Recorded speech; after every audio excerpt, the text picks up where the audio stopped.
Bonjour à toutes et à tous. Aujourd'hui, on va s'intéresser à une alternative vraiment fascinante au réseau de neurones profonds classiques, les modèles à équilibre profond, qu'on appelle aussi DEQ. C'est une approche qui repense complètement la notion de profondeur en intelligence artificielle. Alors, pour bien commencer, posons-nous cette question. C'est un peu provocateur, mais c'est vraiment l'idée centrale derrière les DEQ. Plutôt que d'empiler des couches à l'infini, imaginez qu'on cherche un état de stabilité parfait, un équilibre. Voilà le programme. On va d'abord regarder pourquoi on a besoin d'aller au-delà des couches empilées. Ensuite, on verra comment les DEQ trouvent ce fameux équilibre. Puis, on passera à leurs applications concrètes, aux défis qu'ils posent et, bien sûr, à ce que l'avenir nous réserve pour ces modèles implicites. Bon, commençons par la base. Pendant longtemps, pour rendre les modèles d'IA plus performants, la recette était simple. Ajouter plus de couches, les rendre toujours plus profonds, mais cette course à la profondeur, eh bien, elle a un coût. Dans un réseau classique, c'est simple. Chaque couche ajoute une étape de calcul. Donc plus un réseau est profond, plus il est puissant, en théorie. Mais en pratique, il devient aussi beaucoup plus gourmand en ressources, que ce soit en calcul ou en mémoire. C'est un compromis qui finit par nous bloquer. J'aime beaucoup cette analogie pour bien saisir la différence.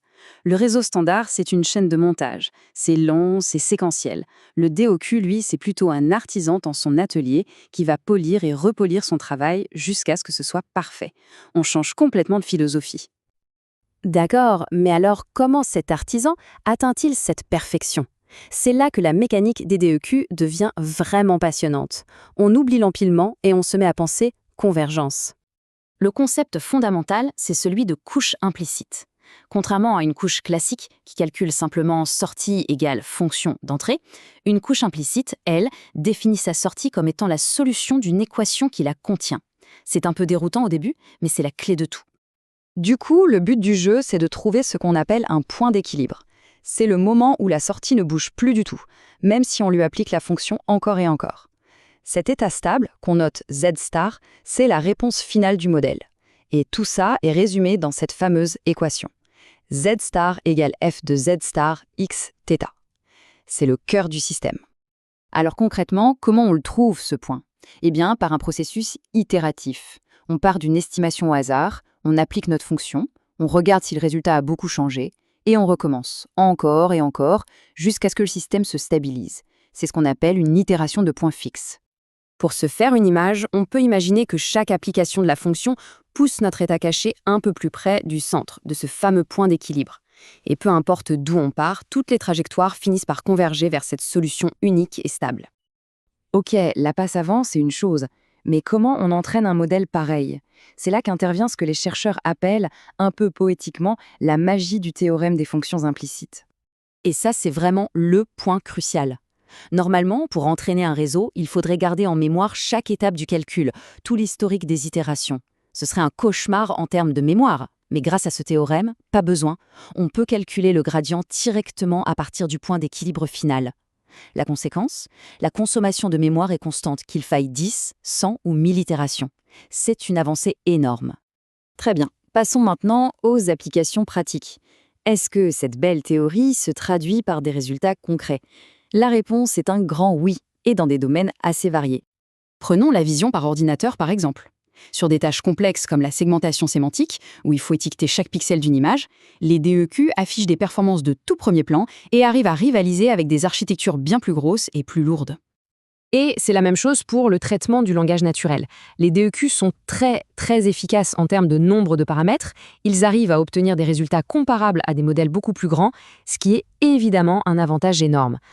Bien sûr, tout n'est pas rose. L'approche DEQ amène son propre lot de défis, en particulier autour de la stabilité et de la vitesse de convergence. Mais heureusement, la recherche avance très vite sur ces sujets. On peut résumer les obstacles en 3 points. D'abord, rien ne garantit à 100% que le processus va trouver un équilibre.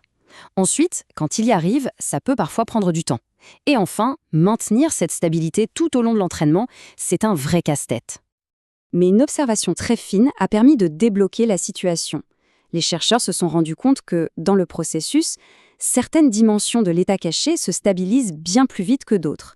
C'est ce qu'on appelle la convergence hétérogène. Et cette idée a donné naissance à un modèle bien plus malin, le delta DQ. Au lieu de tout recalculer à chaque fois, il se concentre uniquement sur les parties qui n'ont pas encore convergé. Le résultat est juste bluffant. On parle d'une réduction de 94% du nombre de calculs sur une tâche d'imagerie. 84%, c'est colossal. Et tout ça sans perte de performance. Toutes ces avancées ouvrent la voie à une foule de questions passionnantes. L'avenir de l'apprentissage profond pourrait bien être implicite. Actuellement, les chercheurs explorent comment on pourrait marier les DEQ avec des architectures comme les transformers, comment optimiser le matériel, les GPU, pour ce nouveau type de calcul, et comment garantir mathématiquement la stabilité. C'est un domaine de recherche qui est en pleine ébullition. Donc pour résumer ce qu'on a vu, s'il y a 3 choses à retenir, ce sont celles-ci. Premièrement, les DEQ modélisent une profondeur infinie avec une seule couche implicite. Deuxièmement, ils trouvent une solution en itérant jusqu'à un état d'équilibre stable. Et troisièmement, ils sont très économes en mémoire et de plus en plus rapides. Et on va se quitter sur cette question. Face à cette course à la taille des modèles d'IA, est-ce que la solution viendra de l'ajout de toujours plus de couches ou d'une approche plus élégante, plus efficace, basée sur la recherche d'équilibre? L'avenir nous le dira. Merci d'avoir suivi cette analyse.